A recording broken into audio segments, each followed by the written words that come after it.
So yan, sa mapagpalang araw sa inyo mga kasero. So wala muna tayong airgun ngayon kasi undas.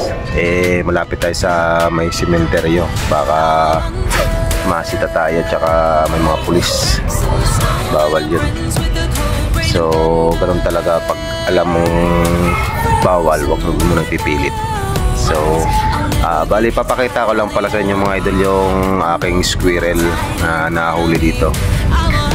So yung pala, sa di nakakaalam, dito sa lugar namin napakaraming squirrel.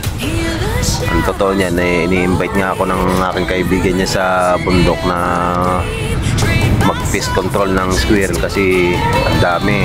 Talagang pinipisti na yung kanilang mga tanim na saging, mga papaya, lalo na yung may ramputanan dyan sa amin sa taas. Alas wala na silang makuwang produkto kasi ang squirrel talaga bibira yan, kahit araw o gabi walang pinipiling oras yan. Ang liliksip pating gumalaw. So nag-iisip ako kung pupunta ako kasi parang ayokong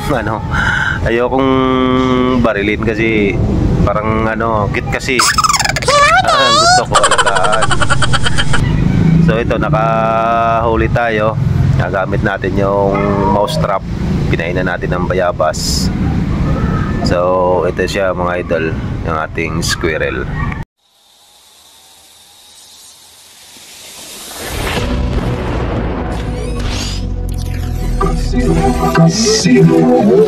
So ito yung squirrel natin mga idol, mga kasiro. So bali lalaki pala siya. So pinangalanan ko siyang Albi. Although squirrel siya, hindi siya chipmunk. Ayan, medyo basa pa yung kanyang buntot.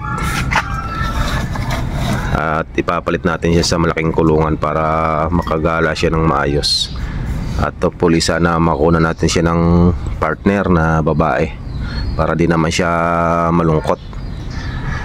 So ito pala mga idol hindi local dito sa atin. Imported po itong uri ng squirrel na to. Kasi ang local po sa ating squirrel ay iba ang kulay. Brown siya, brown yung lalim niya. Yung dibdib brown na brown talaga. Parang dark brown. Tsaka yung buntot niya ganun din, brown. So ito ay hindi local dito. Imported to. So bali ang history nito, ayon sa mga taga rito, nung panahon may nag-alaga daw ditong squirrel na to. Nakatakas yung isa, pinakawalan na rin daw yung isa. So ilang buwan lang daw, dumami na. So yun, naging na rin, piste. Kasi bilis lang nila magparami. Nung time na nag-vlog ako dyan sa taas na pinang-upload ko sa page ko, dami dyan ako nakikitang squirrel. Kaya lang ang hirap nilang mabidyohan basta-basta kasi pag nakakita sila ng tao, tumatakbo agad sila, tatalunan na, tatago na. Kung gusto mo talagang makakita ng mga squirrel sa kahoy, kailangan magtago ka, abangan mo sila. Ang dami squirrel dito. Pati yung mga manggahan dyan, nako, halos wala nang makuha. Yung iba namamaril nito kasi nga kailangan din pest control kasi masyado nang marami. Pero bibihira lang yung namamaril dito kasi hindi daw nila na kinakain to. Pero sa parting sa bansang Indonesia, ayan, kinakain nila to, squirrel. Kung napapanood nyo rin yung mga hunter na taga Indonesia, yan din yung mga hinahunt nila, mga squirrel, kasi nga perwisyo sa kanilang mga tanim. So ako naman nagpapaisip ako kung pupunta ako doon para magano, pero di ko alam, para makontrol din yung dami nila. Pero siguro kung makapunta man ako, makikita nyo naman yun sa video. So marami na to, lakop na to dito. Ang dami na. Pero wish na rin sila. Pumapasok na sa bahay. Pero dito sa lugar natin, hindi ko lang alam kung bakit hindi sila napupunta dito. Itong mangga na to, marami ito mamunga. At yan, mga kaimito na yan. Hindi ko lang alam kung paggabi tumitira sila. Pero alam niyo ba kung saan yan nakuha? Dito lang yan. Ayan, bundok na yan. Yan, bundok na yan. Napakarami yan. Hanggang dun yan. Sa iba-ibang lugar na yan dyan. Minsan napupunta yan dito sa mangga na yan. Yan, mangga na yan. Minsan doon sa Santol. Di ko lang alam ba't di napupunta dito. Hindi pa kasi nakakatulay o natatakot dito. Pero hindi ko alam kung gabi kung tinitira nila yung mangga, kasi maraming bunga to, pahutan to eh.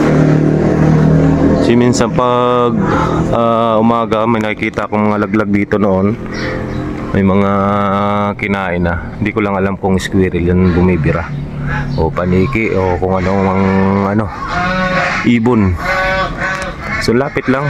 Ayan lang ang dami dyan. May mga prutasan dyan. Puro nagreklamo dyan sa squirrel. So ako naman kasi gusto ko mag-alaga ng squirrel. Kasi yung cute. Ayan, naihina. Ngayon naman Alvin. No. Medyo mailap pa siya pero sanayin natin. Lalaki siya, lalaki. Paano ko nasabing lalaki? Kasi may bayag. So dito siya nahuli sa mouse trap na to. Yan, si Alvin. So yun lang mga kasero. Pinakita ko lang yung squirrel. At pinalam ko lang sa inyo na may mga squirrel dito sa lugar namin.